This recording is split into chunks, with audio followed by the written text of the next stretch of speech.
இன்றைக்கு செப்டம்பர் மாதம் 30ஆம் தேதி திங்கட்கிழமை. இன்று புனித ஜெரோம் அருள்பணியாளர் மறை வல்லுநருடைய நினைவு விழா. இன்று தேவன் நமக்கு தரும் ஜீவநீர் ஊற்றான இறை வார்த்தைகள் திருப்பாடல் 17. இறை வார்த்தைகள் 1, 2, 3 மற்றுமாக 6 7 முடிய. நாம் அனைவரும் பாட வேண்டிய பதிலுரை பாடல். ஆண்டவரேவும் செவியை திருப்பி என் விண்ணப்பத்திற்கு செவி சாய்த்தருளும். ஆண்டவரேவும் செவியை திருப்பி என் விண்ணப்பத்திற்கு செவி சாய்த்தருளும். ஆண்டவரே என் வழக்கின் நியாயத்தை கேட்டருளும். என் வேண்டுதலை உற்று கேளும். வஞ்சகமற்ற உதட்டினின்று எழும் என் மன்றாட்டுக்கு செவி சாய்த்தருளும். ஆண்டவரே என் வழக்கின் நியாயத்தை கேட்டருளும். ஆண்டவரே உம் செவியை திருப்பி என் விண்ணப்பத்திற்கு செவி சாய்த்தருளும். உம் முன்னிலையினின்று எனக்கு நீதி கிடைக்கட்டும். உம் கண்கள் நேரியென காணட்டும். என் உள்ளத்தை ஆய்ந்தறியும். இரவு நேரத்தில் என்னை சந்தித்திடும். என்னை புடமிட்டு பார்த்திடும். தீமை எதையும் என்னிடம் காணமாட்டீர். ஆண்டவரே உம் செவியை திருப்பி என் விண்ணப்பத்திற்கு செவி சாய்த்தருளும். தீமை எதையும் என்னிடம் காண மாட்டீர். என் வாய் பிழை செய்யக்கூடாதென உறுதி கொண்டேன். பிற மானிடர் செய்வது போல் அல்லாமல் நீர் உரைத்த வாக்கிற்கிணங்க வன்முறையாளரின் வழிகளை விட்டு விலகியுள்ளேன்.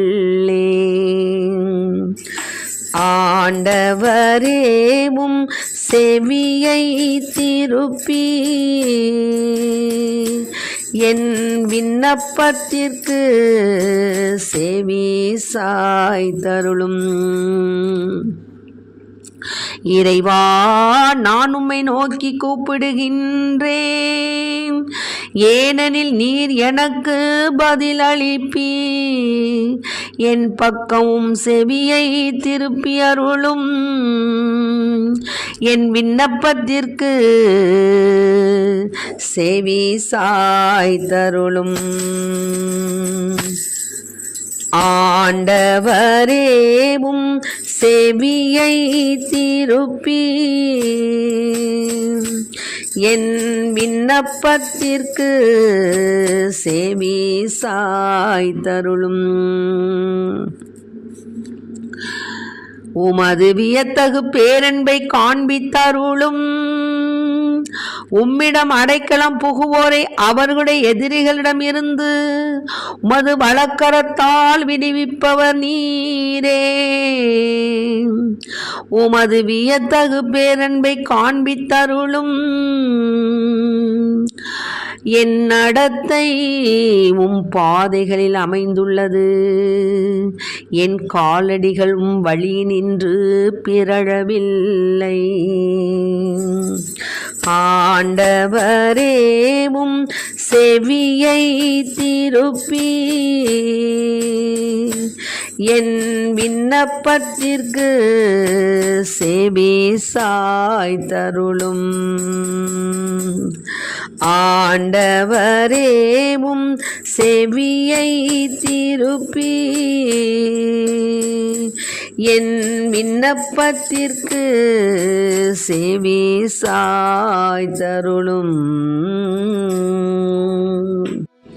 இன்றைக்கு நம் தேவன் தரும் ஜீவநீர் ஊற்றான இறை வார்த்தைகளை கேட்டோம். அதாவது, ஆண்டவரே செவியை திருப்பி என் விண்ணப்பத்திற்கு செவி சாய்த்தரணும். ஆண்டவர் எப்படி நம்முடைய விண்ணப்பத்திற்கு செவி சாய்ப்பார் அப்படின்னு கேட்டிங்கன்னா, நாம் எப்படிப்பட்ட நிலையில் இருந்தோம்னா நம்முடைய விண்ணப்பம் செவி சாய்க்கப்படும். அதாவது, வஞ்சகமற்ற உதட்டி நின்று நாம் என்ன செய்யணும்? மன்றாட்டு சொல்லணும்.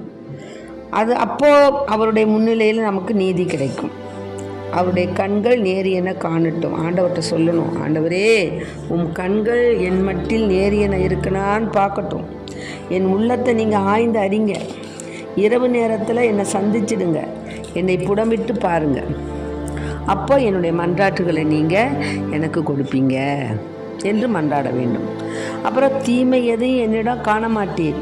என் வாய் பிழை செய்யக்கூடாதுன்னு உறுதி கொண்டேன். ஆக நான் உறுதியாக இருக்கிறேன். நான் இனி பிழை செய்ய மாட்டேன். எந்த விதமான ஒரு விரும்பத்தகாத வேலைப்பாடுகளை நான் செய்ய மாட்டேன். அதனால் என்னை நீங்கள் மன்னித்து எனக்கு நீங்கள் என்ன செய்யணும்? என் வாய் பிழை செய்யக்கூடாதுன்னு உறுதி கொண்டு இருக்கிறேன். அதனால் பிற மானிட செய்வது போல் அல்லாமல் நீர் உரைத்த வாக்கிற்கிணங்க நான் என்ன செய்கிறேன்? வன்முறையாளருடையக்கெல்லாம் நான் எந்த ஒரு வழியும் கொள்ளாமல் அவங்கள விட்டு நான் விலகி இருக்கிறேன். என் நடத்தையில் பாதைகள் என் நடத்தை பாதைகளே அமைந்துள்ளது. என் காலடிகள் வழிகள் நின்று பிறளவில்லை. அதனால் இறைவா, நான் உம்மை நோக்கி கூப்பிடுகிறேன். ஏனெனில் நீர் எனக்கு பதில் அளிப்பீர். என் பக்கம் செவியை திருப்பியறலும். என் விண்ணப்பத்துக்கு செவி சாய்த்திரலும். உமது வியத்தகு பேரன்பை காண்பித்திரலும். உம்மிடம் அடைக்கலம் புகுவோரை அவர்களுடைய எதிரிடமிருந்து உமது வலக்கரத்தால் விடுவிப்பவர் நீதான். ஆகவே தேவனே, நீங்கள் தான் எங்களை விடுவிக்கணும், வாழ வைக்கணும், எங்களை வளர வைக்கணும் என்று இந்த திருப்பாடலில் கூறப்பட்டிருக்கு. மேலுமாக என்ன சொல்கிறாங்க திருப்பாடல்னு கேட்டிங்கன்னா, என்னை சூழ்ந்து கொண்ட எதிரிகளிடமிருந்து என்னை மறைத்து கொள்ளுங்க ஆண்டவரே. பொல்லாரிடமிருந்து உமது வாளால் என்னை காத்தரலும். இறைவா, நான் உம்மை நோக்கி கூப்பிடுறேன். ஏன்னா நீர் எனக்கு பதில் அளிப்பீங்க. என் பக்கம் செவியை திருப்பி என் விண்ணப்பத்திற்கு செவி சாய்த்தருளுவீங்க என்று இந்த திருப்பாடலில் உறுதியாக கூறப்பட்டுள்ளது. ஆக தேவன் நம்மை தண்டித்து விடுபவர் அல்ல, தண்டித்து பண்படுத்தி பாதுகாப்பவர் தான் தேவன். அதனால் தேவனுடைய காரியங்கள் அவ்வப்பொழுது நிகழும் பொழுது நாம் அவற்றை அன்னைமரியாள் எப்படி ஆகட்டும் என்று அமைந்த மனதோடு உன்னுடைய வயிற்றில் குழந்தை பிறக்கும்னு சொல்லும்போது ஒத்துக்கொண்டாங்களோ, அது மாதிரி நாமும் நம்மளால் இயன்ற உதவிகளை செய்து நமக்கு சில பொறுப்புகள் வரும்போது நாம் அதை ஏற்று இறைவனுக்காக அதை செய்ய நாம் பயிற்சி பெறணும். மேலுமாக இன்னும் என்ன சொல்கிறாருன்னா, உமது வியத்தகு பேரன்பை காண்பித்தரலும் உம்மிடம் அடைக்கலம் புகுவோரை அவருடைய எதிரிகளிடமிருந்து உமது வலக்கரத்தால் விடுவிப்பவர் நீர்தான். ஆக எதிரிகளை அவருடைய கரத்திலிருந்து விடுவிப்பவர். எதிரிகள் வந்தாலும் அவங்கள என்ன பண்ணுவார்? எதிரிகள் இடத்துல நம்ப மாட்டாமல் நம்மளை விடுவிப்பார் தேவன். ஆக தேவன் சகல நன்மை வாய்ந்தவர். பீறி போட துடிக்கும் சிங்கம் வந்தால் கூட நம்ம என்ன செய்வார்? ஆண்டவர் காப்பாற்றுவார். அதனால் ஆண்டவருடைய கற்பாரியாக இருக்கிறாரு, நம்ம கோட்டையாக இருக்கிறாரு, நம்ம மீட்பராக இருக்காரு, நம்ம அரணாக இருக்கிறார்.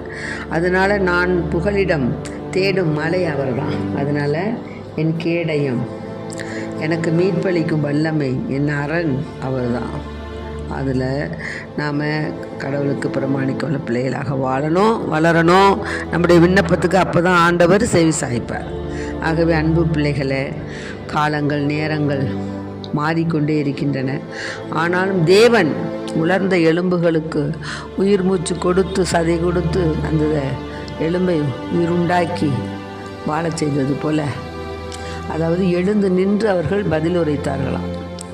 அதுபோல் ஆண்டவர் உலர்ந்த நம்முடைய எலும்புகளுக்கு ஊக்கம் தரவும் அவருடைய வேலைப்பாடுகள் சீரும் சிறப்புமாக இருக்கக்கூடிய காட்சியை பார்த்து நாம் பூரிக்கத்தக்கதான ஆசீர்வாதத்தை நமக்கு கொடுக்கும் பொருட்டு நாம் அவரில் மன்றாடுவோம், அவரில் அக்களிப்போம். ஆமேன். Praise the Lord. மரியே வாழ்க.